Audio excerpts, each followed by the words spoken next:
Purihin ng Diyos. Salamat po. Ari po bang humarap kayo sa inyong katabi ngayong umaga? Ngitian po ninyo ng matamis ng ngiti at sabihin nyo po, papasko ko. Okay.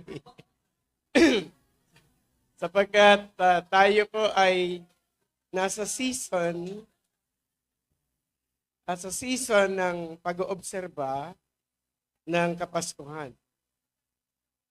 Purihin ang Panginoon. Bumabati po ako ng maligayang Pasko sa lahat. At ngayong umaga ay maghahatid ako sa inyo ng isang Christmas message. Ang Pilipinas ay kilala bilang isang bayan na tatangi na mayroong pinakamahabang panahon ng obserbasyon ng Pasko. Yan lang ang natatanging okasyon sa buong mundo at sa buong taon na mayroong sariling countdown. 100 days. Bago magpasko, binibilang na yan. Maririnig natin gabi-gabi kay Mel Chanco yan. 10 araw na lang, Pasko na, sasabihin niya gano'n. May sarili siyang countdown. Ba't dinaig pa ang New Year? Ang New Year, 10 seconds lang eh. Di ba? 10, 9, 8, hanggang sa mag-alas 12. Yan din ang sa ibang tao, mas mahaba pa kasi pagtungtong ng September 1, umpisa na ng Pasko yan sa iba. Natatapos siya, nag-obserba sa pa sila ng Three Kings.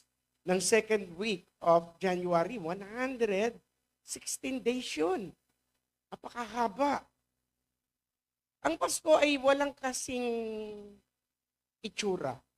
No? Sabi nga Sister Leia, napakadaming ilaw, patay sindi, napakadaming dekorasyon pag pumunta kayo sa mga bahay, sa mga parke, sa munisipyo, makikita nyo yung ganda ng Pasko. Walang kasing tunog. No? May kakaibang ganda ang musika na pamasko. Kapag pinapakinggan mo, merong dinadala sa damdamin mo na magaang at masaya. Wala rin itong kasing amoy. No? Yung amoy ng mansanas, peras, kastanyas. Yan ang amoy ng Pasko eh. Di ba? Gusto natin yung araw na yan dahil sa naaalala natin yung mga magagandang larawan, masasarap na pagkain. At ang Pasko ay wala rin siyang kasing gastos. Kaya doon sa panahon na yan ng Pasko, nakalagay dyan yung gastos ng isang buwan, 13th month. Sa ibang kumpanya, meron pang tinatawag na bonus. Kasi wala yang kasing gastos. Pero ano man ang magiging dahilan ng pagdiriwang ng Pasko? Ang Pasko ay mayroong kakaibang kapangyarihan. No, para palambutin yung puso na nagmamatigas. Yung 2 puso na may pagkakagalit ay pagbatiin. Para yung tao na may kadamutan ay dumukot sa kanyang bulsa at magbigay. Di ba? Di ba? Kano bibigay mo sa inaanak mo ngayong Pasko? 20. Wala na pong 20 papel. Coins na. Pero, ano naman ang dahilan natin, no? Ang tanong, bakit ba may Pasko? Ano ba talaga ang diwa, mensahe ng Pasko? Kasi marami ang hindi nakakapagdiwang ng Pasko na mayroong totoong pagdiriwang. Para sa marami, ang Pasko ay kagaya lang ng gamit. May bago akong gadget, regalo ng misis ko, ng ninong ko. Ano? Bagong damit. Ang problema dyan, kung hindi nagagamit at nasisira, naluluma, sa iba, ang Pasko ay pagkain. No, masarap ang handa namin. Meron kaming hamon. Lulo si nanay ng mechado. Meron kaming lechon. Kaya lang, ito'y nauubos at napapanis. Kaya kung ang Pasko sa atin, ang kahulugan ay ganyan lang, yung Pasko natin noong nakaraang taon, baka mas masaya pa kaysa sa Pasko natin ngayon. Kasi ang Pasko ay higit sa pagkain, higit sa bagong gadget o bagong damit.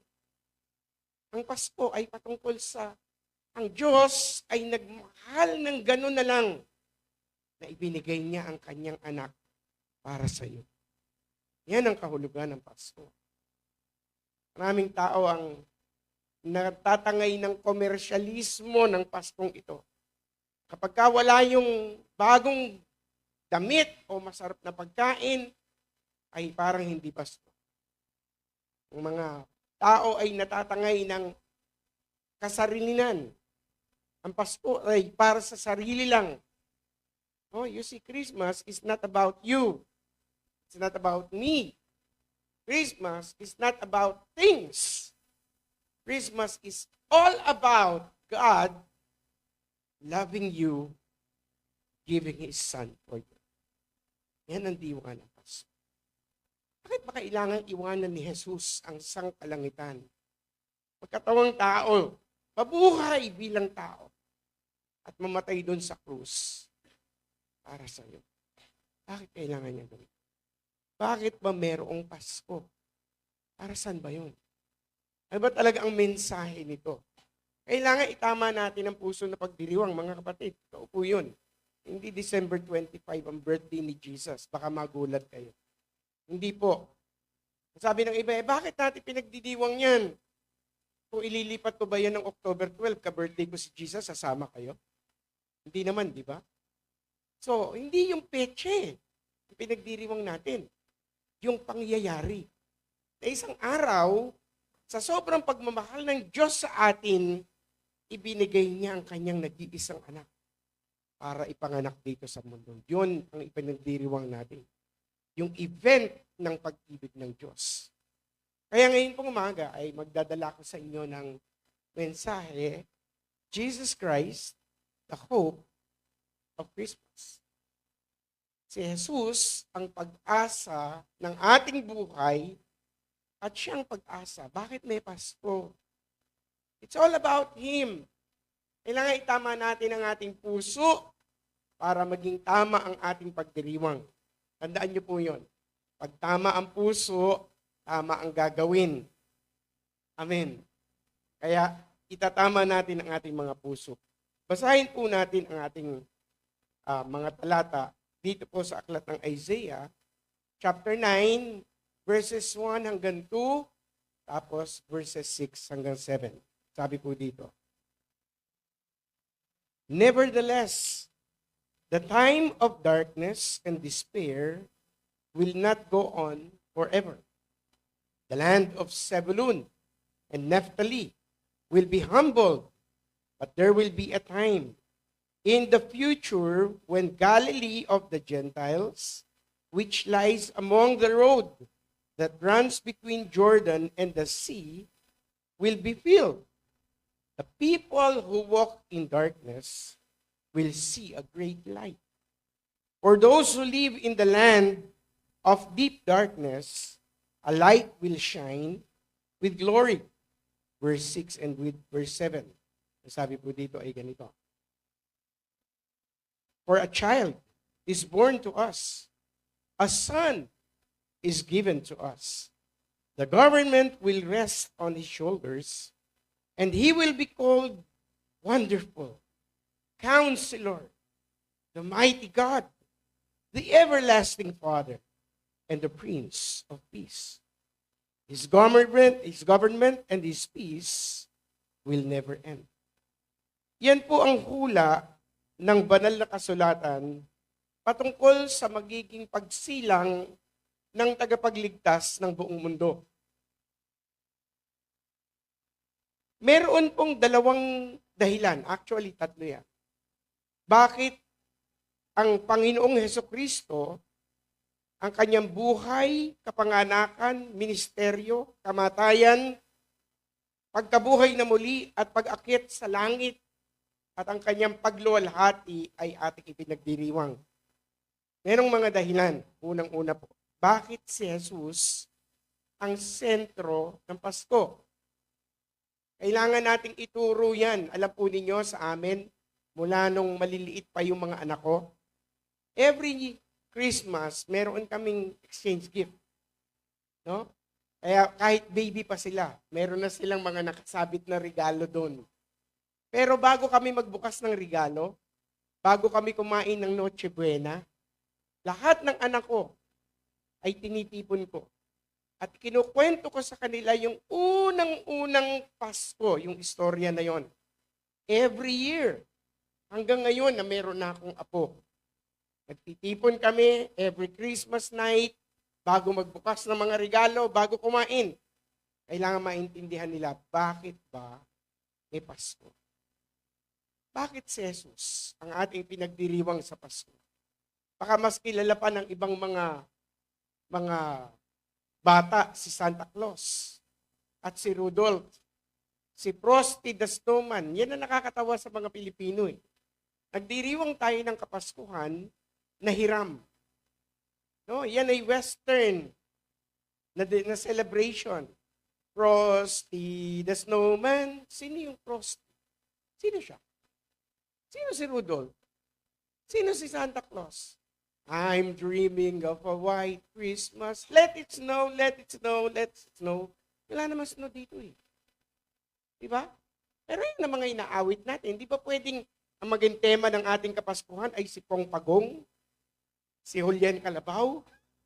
Di ba pwedeng ang tema ng Pasko ay yung ashfall ng Mount Taal? Di ba? Bakit kasi nanghihiram tayo ng pagdiriwang at kasiyahan doon sa mga minana natin? Mga kapatid, hindi patungkol sa kanilang Pasko. Hindi sila ang tauhan na sentro sa Pasko. Si Jesus. Amen. Si Jesus ang sentro ng Pasko. At siguro, panahon na ito para ibalik natin si Jesus sa ating pagdiriwang. Kaya nga tinatawag siya na Christmas. Tanggalin niyo si Kristo sa Pasko, ano yung meron? It's all about Jesus Christ. Dalawang dahilan ang bibigay ko sa inyo. Tatlo yan. Bakit si Jesus? Number 1, ang pagparito ng ating Panginoong Kristo ay prophetically, angat mo anak, ay prophetically anticipated. Okay? His coming was prophetically anticipated. Ang ibig sabihin, inihula na ang pagparito ng Panginoon bago pa siya dumating. Meron pong 333 hula ang mga propeta sa Lumang Tipan patungkol sa darating na Mesiyas at tagapagligtas.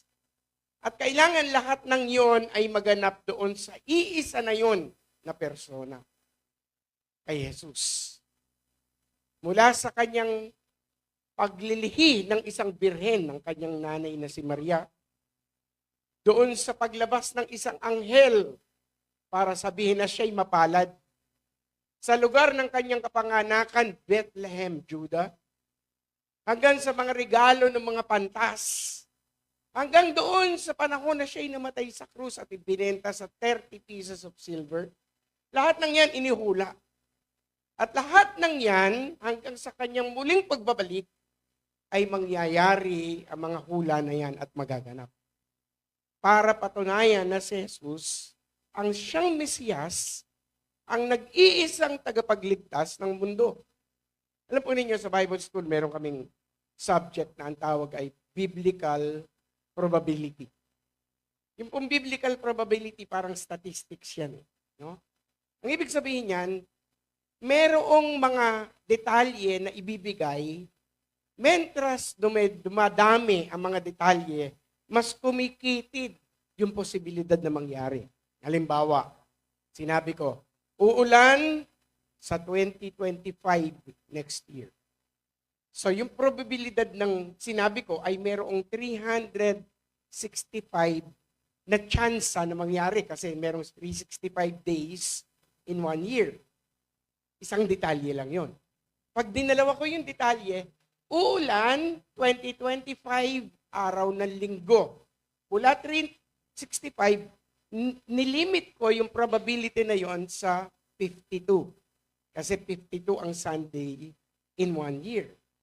Pero pag sinabi kong uulan, 2025, linggo, September. Mula 365, naging 52, naging 4 ang posibilidad. Kasi 4 ang September na Sunday. So habang dumadami, yung binibigay kong detalye, kumikitid yung posibilidad na mangyari. Nakuha niyo ba yon? Ang ibig sabihin, yung 333 promises na yon about the Messiah, para maganap sa iisang tao yon, napakakitid ng posibilidad nun. Pero lahat ng yon, naganap sa Panginoong Hesukristo. Sapagkat ang kanyang pagdating dito sa mundo ay inihula na ng lahat ng mga propeta ng lumang tipan.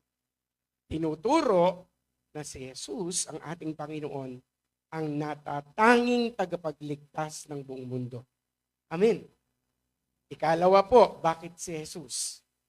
Si Jesus lang po ang ating Panginoon. Ang kanyang pagparito sa mundo ay historically anticipated. Inaasahan sa kasaysayan. Alam niyo sa mathematics, meron tinatawag na XY axis, Cartesian lane ang tawag doon. Imagine niyo yung x-axis, may negative x, may 0, may positive x. Di ba ganyan ang Cartesian lane? So imagine natin yung panahon natin ay yung XY axis. Yung panahon ng lumang tipan, yun yung negative x. Mula doon sa panahon nung una, pababa ng pababayan, na 2000 BC, ang tawag doon ay BC, before Christ. 1999, 1800, hanggang sa mag-zero. Yung zero, supposedly, yan ang birthday ni Jesus. Tapos yung panahon na positive axis, ang tawag dyan ay AD. Anno Domini. Yan ang Greek niyan. AD. Anno Domini. Ang ibig sabihin, sa taon ng ating Panginoon. So, sinusukat yung panahon natin, the time before Christ, yung zero, yung birthday niya, at saka the time ng panahon na narito siya sa mundo at umakyat sa langit. Kaya ang tawag doon, AD. Kaya tuwing sumusulat kayo ng date, no? Ngayon ay December, ganito, 2024, AD yun. AD. So ang Panginoong Jesucristo, ang kanyang pagparito, ang naghahati ng kasaysayan. Kaya tinatawag yun na history. His story. Nakuha nyo? Ang kanyang kasaysayan. Sino yun? Ang Panginoon. Lahat ng nangyayari sa lumang tipan ay tumuturo sa kanyang pagparito na una at yung kanyang muling pagparito. Lahat ng nangyayari doon sa bagong tipan ay tumuturo pabalik doon sa krus at sa future sa kanyang muling pagbabalik.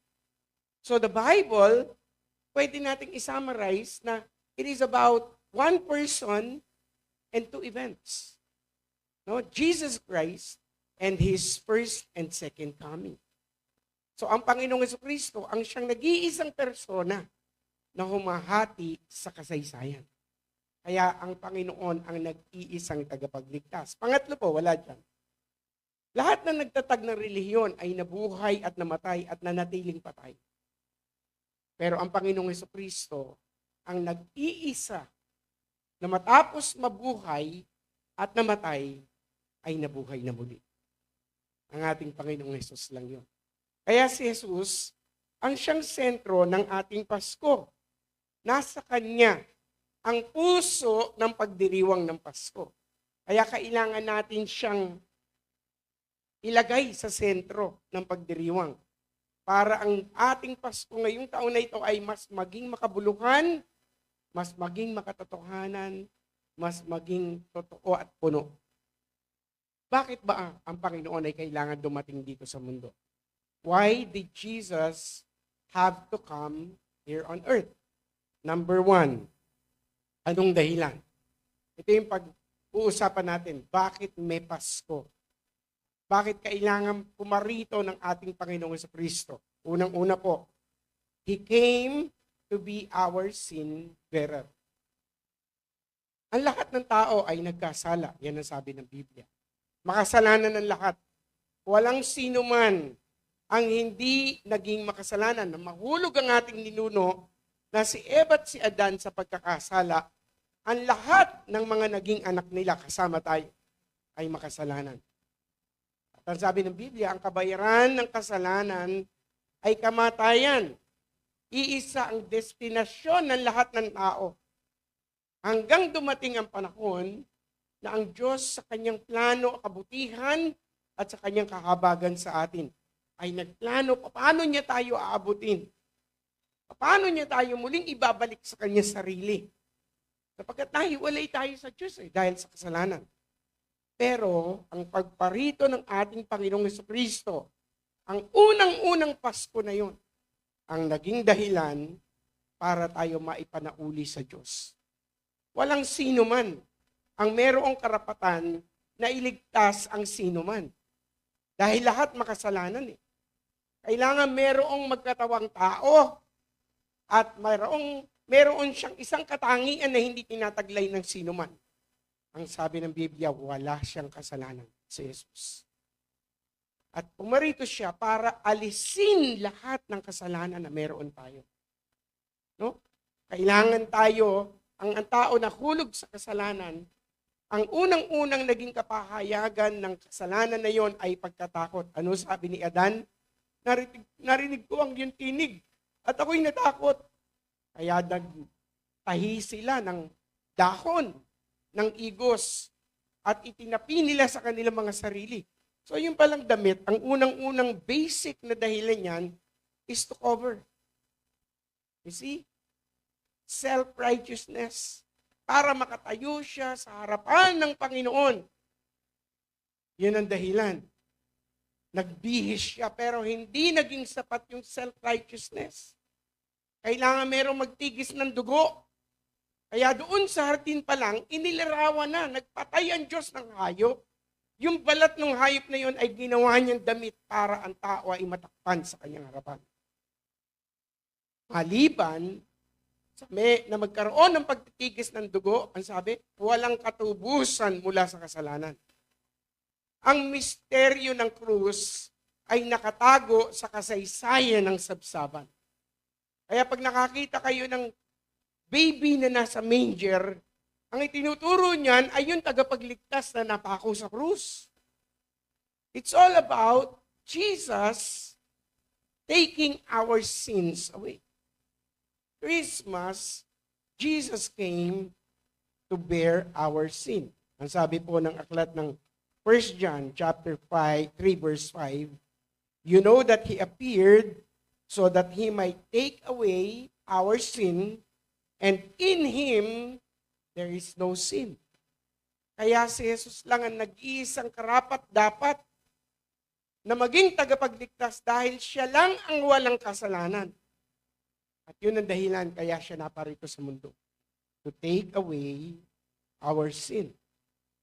Why then did Jesus come? To take away our sin. Para alisin ang lahat ng kasalanan. Kaya nang si John the Baptist ay nandoon sa Jordan River, habang ang Panginoon ay parating, ang sabi niya, narito, ang kordero ng Diyos na nag-aalis ng kasalanan ng buong mundo. Kasi yun ang naging dahilan bakit ang Panginoon ay naparito. Lahat tayo ay pinanganak para mabuhay. Tanging si Jesus lang ang ipinanganak para mamatay. Para alisin ang kasalanan ng buong mundo. Pangalawa po, why did Jesus come? He came to destroy the works of the devil.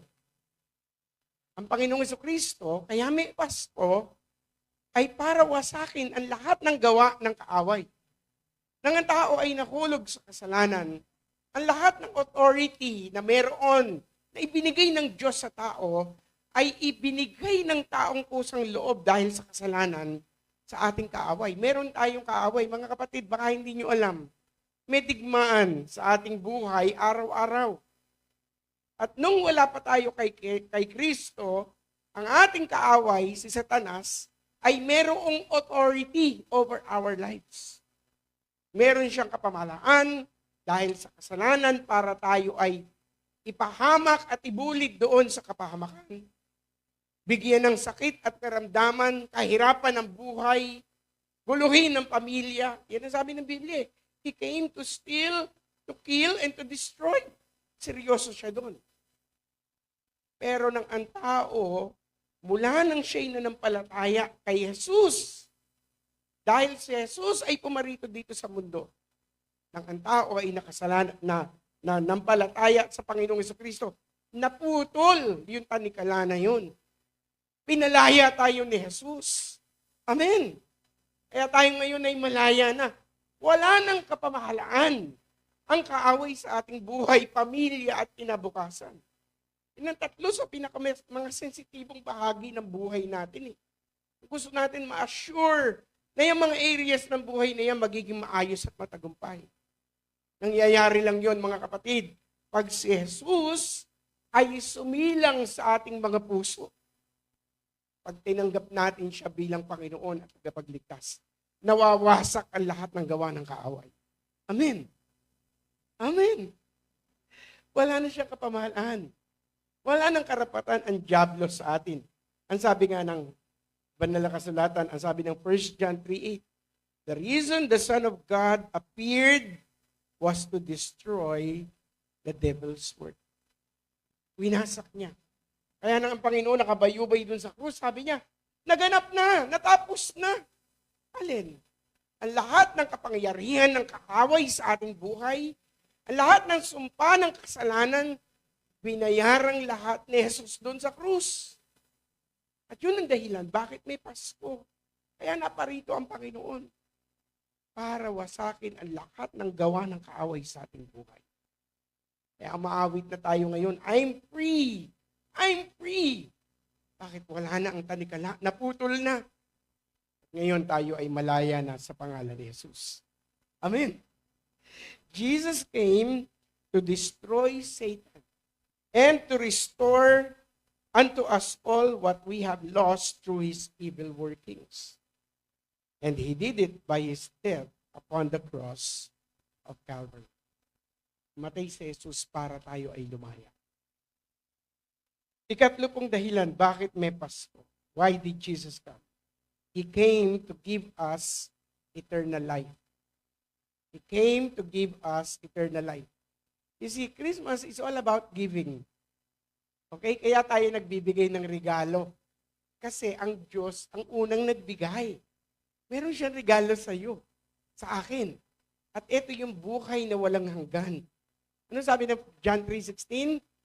So then, that will believe in Him will not perish, but will have eternal life. Buhay na walang hanggan. Yan ang regalo ng Panginoon sa atin. Yan ang gusto ng Panginoon na tanggapin mo ngayong Pasko. Yung buhay na walang hanggan. Lahat ng tao, bago pa mamatay ang Panginoon sa krus, ay papunta sa kapahamakan. Totoo yun, may impyerno, mga kapatid. Lahat tayo doon papunta. Tanggalin ang biyaya ng Diyos sa buhay natin lahat. No? Lahat tayo pupunta sa kapahamakan. Pero dahil sa merong unang-unang Pasko, dahil ang Panginoon ay pumarito dito sa mundo, binigyan niya tayo ng regalo ng buhay na walang hanggan. Alam niyo, ang Pasko ay tungkol sa pagbibigay. Lahat ng taungan ng unang Pasko na yun ay may ibinigay. Ibinigay ni Maria ang kanyang kinabukasan. Para masumpungan ng isang babae na nagdadalang tao na wala siyang asawa, ang parusa doon, batuhin siya hanggang mamatay. Pero, ang sabi ng anghel kay Virgin Mary, you are blessed amongst women. No? Dahil ikaw ay maglilihi at manganganak ng isang lalaki at tatawagin mo ang pangalan niyang Jesus dahil ililigtas niya ang kanyang bayan sa kanilang mga kasalanan. Ano sabi ni Maria? Narito. Ang babaeng likha ng Panginoon, mangyari nawa sa akin ang ayon sa sinabi mo. Ibinigay niya ang kanyang kinabukasan. Ibinigay ni Jose ang kanyang karangalan. Alam ng lahat ng tao na hindi anak ni Jose, si Jesus. Alam. Hindi yung silent issue. Kaya sa Bible, nang inaangkin ng Panginoon, ako ang tinapay na nagmula sa langit. Nasabi ng mga tao, di ba kilala natin yung nanay at tatay niyan? See, insulto yun. Ibig sabihin, putok sa buho yan . Yun ang ibig nilang sabihin doon. Kasi alam ng lahat ng tao na hindi siya anak ni Jose. Pero, nang magpakita kay Jose, ang anghel sa panaginip, ang sabi, huwag ka matakot. Nakuhanin mo si Maria bilang maging asawa mo dahil yung ipinagbubuntis niya ay sa Espiritu Santo. Isipin niyo yun. Binigay niya ang kanyang karangalan. At pinalaki niya si Jesus bilang personal niyang anak. Ibinigay nung tala yung kanyang liwanag para maging gabay doon sa mga wise men mula doon sa silangan. Nakita nila, sinundan kasi may hula na magiging palatandaan ng paglabas nitong Mesiyas. Kaya hinahanap nila. Pagdating kasi doon sa Jerusalem na wala yung tala Nagulumihanan yung buong bayan, pati yung hari. Bakit? Hinahanap nila yung hari ng mga Hudyo na bagong panganak. Ang nakaupo na hari nun, siya yung may angkin ng titulo na yun. Pero ang hinahanap dito, bagong panganak. At paglabas nila doon sa palasyo ni Herodes, muling lumabas ang tala. Ginabayan sila hanggang doon sa tapat ng kapanganakan ng Mesiyas. Binigay ng tala yung kanyang liwanag. Binigay ng mga anghel yung kanilang pagpupuri. Ordinaryong gabi, mayroong mga pastol na nandoon sa bukid. May lumabas na anghel. Mga anghel na mayroong dakilang balita ng mabuti. At sabi, Gloria in excelsis Deo. Kapayapaan sa mundo. Kalwalatian sa kaitaasan. Binigay nila yung pagpupuri. Binigay ng mga shepherds yung kanilang patotoo. At sabi nila doon sa kanilang isa't isa, puntahan natin, tingnan natin kung ano yung sinabi ng mga anghel. At matapos nila makita doon ang tagapagligtas, na sabi, halika, balita natin sa iba yung nakita natin. Binigay ng mga pantas na lalaki yung kanilang alay. Ginto, mira, kamangyan. Binigay ng ama ang kanyang anak. Ibinigay ng anak ang kanyang buhay. Christmas is all about giving. And God is giving you eternal life. His gift. His gift for you. Ang tanong dyan, ano ba handa mong ibigay sa Panginoon ngayong Pasko? You see, yung nakakalungkot, alam nyo kung ano? Maraming mga tao ang walang panahon sa Diyos ngayong Paskong ito. Puro gimmick, puro party, puro kasiyahan, puro ganun. Ang mas nakakalungkot dyan, maraming Kristiyano ngayon ang walang panahon para sa Diyos. Walang totoong commitment. Punta lang sa church pagka, Sunday kasi, kailangan magsimba. Okay? Pero yung personal na commitment na kahit wala ka sa church, sino ba si Jesus sa'yo? Sino ba si Jesus sa'yo? Nandun ka sa loob ng iyong trabaho, eskwela, tahanan, community. Sino ba si Jesus sa'yo? Ano ba handa mong ibigay para sa Kanya? Why did Jesus come? He came to give us eternal life. So ang eternal life, hindi nag-uumpisa pag namatay ka na. Meron akong kinausap na matanda, mga 87 years old na yon. Sabi ko, Nay, kayo po ba'y ligtas na? Ay, naku anak, hanggat mabuhay tayo, di natin matitiyak yan. Mga kapatid, mali po yun. Ang sabi, pag namnampalataya ka, magkakaroon ka ng buhay na walang hanggan. Ngayon, matitiyak mo na yung buhay na walang hanggan, hindi pag namatay. Pag nanampalataya ka, na si Jesus ay tinanggap mo sa iyong puso bilang personal na Panginoon na tagapagligtas, meron ka ng buhay na walang hanggan. Amen. At ang lahat ng ligtas ay magsabi ng amen. 1 John chapter 4, verse 9, this is how He showed His love among us. He sent His one and only Son into the world that we might live through Him. Binigyan niya tayo ng buhay na walang hanggan. Kaya dapat tiyak natin yon. Pag nawala tayo dito sa mundo, ibig sabihin nun, pupunta ka sa langit. Dapat tiyak mo yon. Pag wala ka na dito sa mundo, pupunta ka sa langit. At ang lahat ng pupunta sa langit ay magsabi ng amen. Amen. Number 4, why did Jesus come? He came to be the atoning sacrifice for our sin.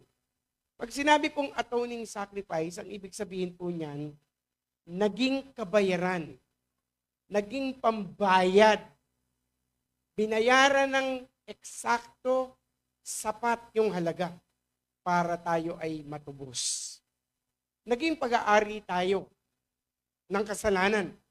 Ang humingi ng kabayaran, ang sabi, nabigo ang lahat at kinapos para umabot sa kalwalatian ng Diyos. Yun ang taas ng pagbagsak natin mula sa kalwalatian ng Panginoon.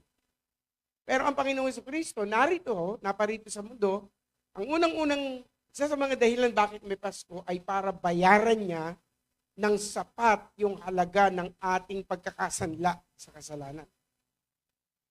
Meron pong isang bata na magaling gumawa ng mga miniature. Gumawa siya, sabi niya, gagawa ako ng maliit na barko. Meron mga ganun yung bang pinagdikit-dikit lang yung kung ano-anong bagay, paglabas ay obra maestra, di ba? Masterpiece. Merong isang bata na magaling gumawa ng miniature. Sabi niya, gagawa ako ng maliit na barko, kompleto sa detalye. So nag-google siya ng maraming araw para tapusin yung proyekto niya na ito. At nakagawa siya ng isang napakagandang obra maestra. Isang barko, maliit. Kung matapos niya ito, sabi niya, napakaganda. Napakaganda, sabi niya. Niyakap niya to at ang sabi niya, akin ka. Kasi ako gumawa sa'yo. Tapos umulan na malakas. Sabi niya, dadaling ko doon sa tabing ilog tong barko ko kasi gusto ko makita pa paano siya tumakbo sa tubig. So makita yung kanyang balanse. At pinaanod niya ang barko niya na ito. Sabi niya, ang ganda.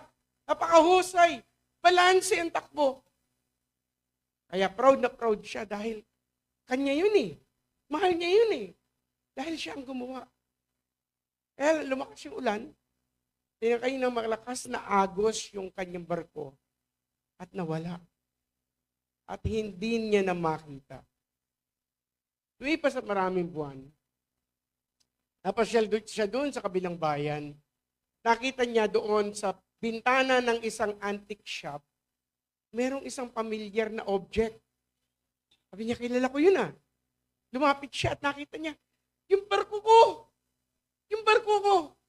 Kinausap niya yung may-ari ng barko at sabi niya, akin yan! Ako may-ari niyan kasi ako ang gumawa dyan. Ang sabi ng may-ari ng antique shop, ay hindi na to sa'yo ngayon. Kasi napulot ko to eh. Kung gusto mong mapasayo to ulit, bayaran mo to, eto halaga. Nalungkot siya kasi kanya yun eh, pero hindi niya maangkin. Dahil meron ng nakapatong na presyo doon eh. Ang ginawa niya, naghanap buhay siya. Maraming buwan siyang na nag-ipon. At nang maipon niya na yung tamang halaga, bumalik siya sa shop. Sabi niya, ibigay mo sa akin yan. Narito ang halaga, babayaran ko. Ibigay mo sa akin yung barko na yan dahil akin yan. At nang ibigay ito sa kanya, yakap niya muli ito na mahigpit at ang sabi niya, ikaw ay akin dahil ako gumawa sa iyo. At ikaw ay akin dahil binili kita. Mga kapatid, yun ang buhay natin. Una, gustong sabihin sa atin ng Panginoon doon sa unang-unang Pasko na yon, ikaw ay akin dahil ako gumawa sa iyo. At ikaw ay akin dahil binayaran ko ang halaga ng pagkakasanla mo at binili kita.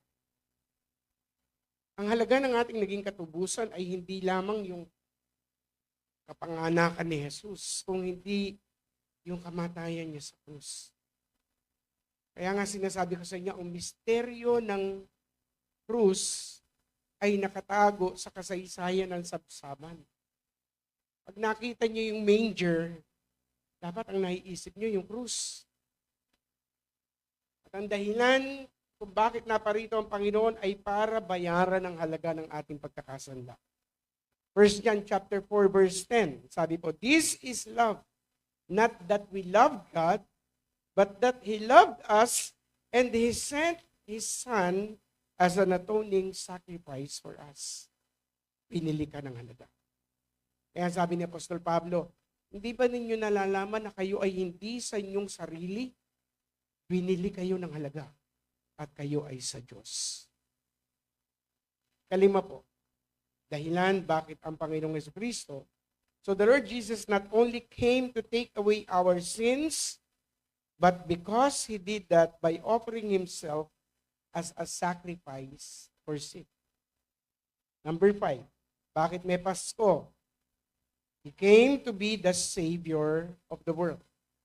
Tagapagligtas. Para iligtas tayong lahat.